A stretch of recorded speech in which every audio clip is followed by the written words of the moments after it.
Hello, and welcome to another episode of Jake Reads Comics. On this week's episode, we're going to do the prologue from the classic manga Ghost in the Shell. The classic Shiro Masamune, I hope I'm pronouncing that right, legendary manga creator of Ghost in the Shell and Appleseed. And if you're familiar at all with Astounding Tales, the comic Ray Griffith and I create, I think you would see the connection between Astounding Tales and Ghost in the Shell. Obviously, it's cyberpunk influenced with this Neuromancer influenced cover to Astounding Tales issue 0 out now. Astounding Tales issue 1 out now. But the best way to support Astounding Tales and to support this YouTube channel is to support the Astounding Tales Kickstarter for Astounding Tales issue 2, which is live right now. And info is below. All right, so this is a nice hardcover edition, the Ghost in the Shell Deluxe Edition. Ghost in the Shell is probably one of the first manga I was familiar with, or anime, especially anime that you were aware was Japanese source material. Like when I was a small child and watching things like Robotech or Voltron, we weren't really super familiar of it being, the anime that work was sourced from. But Ghost in the Shell is kind of, along with Akira, is kind of that first wave of anime, kind of early mid-90s. So let's dive in, and this nice hardcover deluxe edition.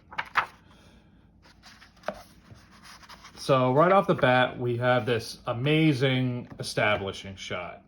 So basic screenwriting, writing for comic books, visual storytelling, you want to have an establishing shot, something to give us our setting.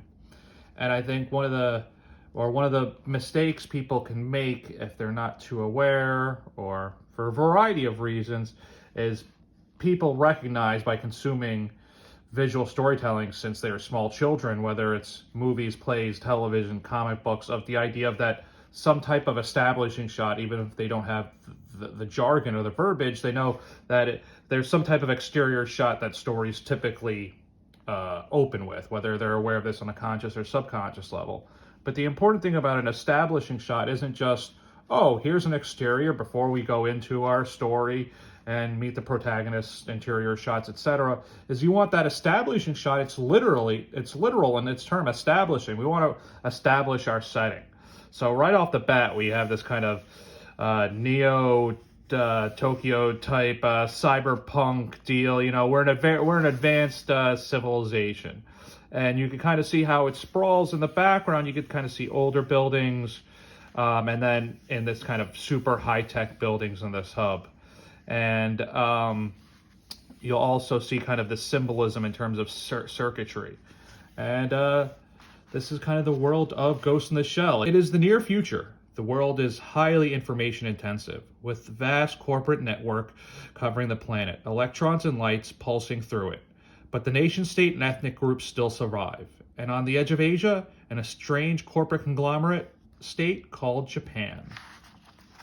So that's our world of Ghost in the Shell. So we have our establishing shot, and then we zoom in terms of the very, we saw the macro, now we see the very micro. It's this kind of computer chips that make cyber brains possible. So kind of this is the prologue. This is kind of laying the groundwork for the world of Ghost in the Shell. And one of the things Shiro does is he has a lot of these explanations, kind of little data dumps along the lines with kind of information techno jargon about his world building, which is very impressive, very detailed, both in Appleseed and in Ghost in the Shell. So again, we have our establishing shot. We zoom in a little closer. We zoom in a little closer. We realize someone is viewing from the outside, so kind of very cinematic. And then we zoom in a little further. We see who those gentlemen are. And then we realize law enforcement is involved. And then we kind of have our cyberpunk our hero, the Major, kind of tapping in here, doing some hacking. You know, it has a kind of virtual reality rig. And let's, remember this is kind of late 80s, early 90s, that we're extrapolating what this kind of cyberpunk, this corporate dystopic future could be like. So again, we got our cops, our kind of paramilitary cops, bodyguards, and the cops are trying to take these guys down. We got kind of corrupt politicians, oligarch type deal. But these guys know that they're going to have a diplomatic immunity. He's going to get away with it. So we kind of have an extra, or we don't have, we do have an judicial assassination here. And no one knows that he's being taken to police custody. Who's pulling this off? Well, the cops rush to the window, and this is the famous shot from the anime, the Major. And then later we got kind of the explanation of what went down. The following day, the woman, a female model cyborg, was seated in the office of the Minister of Internal Affairs with an assassination order issued by the former Prime Minister. The only thing certain was there has been a need to resolve a crisis, and that the woman, or women, known as Major Motoko Kusanagi, obviously an alias, was extremely talented. And we have so copyright 1989, we have the Tachikoma, the tanks, these AI tanks that exist in the world of Ghost in the Shell.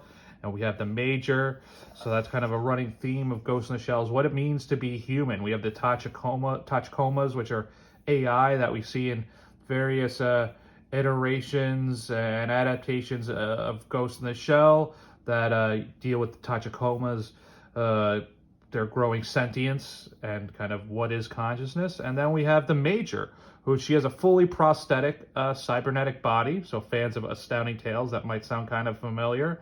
And the idea of what does it mean to be human when all your parts have been replaced? She has a cyber brain, but she has a ghost or a soul within her that is thought to be human. So what makes a human being? Is it the information held within us?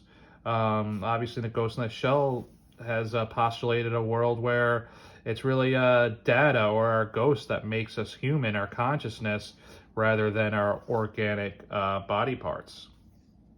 So this is the prologue to Ghost in the Shell that opens up the world for us. To go back to kind of the explanation why this chip is so important, this is a photograph of a growth-type neurochip created at Harima City in 1998, enlarged 50,000 times. The cells are nearly dead from overgrowth, and cracks in neurofibers can be observed throughout the chip. Neurofibers have grown all the way out to the chip terminals, which are made of relative of polystyrene coated with gatacose. The fibers have even warped the film base on which the terminals themselves are etched. In the same month that the chip was developed, vast capital corporations, largely media conglomerates, began to form a huge networks in the medical world that use micro machines as supplementary cyberbrains. Cyberbrain technology thereafter began shifting to a micro machine base, and by the year 2028, a large number of neurochips were in use in AI and robotics. So that's kind of the world building of we have something that called cyberbrains that exist in this world of Ghost in the Shell. So there you have it, the amazing amount of world building and really this amazing universe that's introduced to us in a few short pages in the prologue of Ghost in the Shell. And as always, this is brought to you by Astounding Tales issue 0. If you're a Ghost in the Shell fan, you might be also an Astounding Tales fan. If you enjoy strong female protagonists that have fully prosthetic cybernetic bodies. Astounding Tales issue 1, also out right now. But more importantly, Astounding Tales issue 2, the Kickstarter is live right now. So Ray Griffith, the artist on Astounding Tales, and I, Jake Cohen, the writer, very much appreciate your support. And that's been Ghost in the Shell, and have a great week.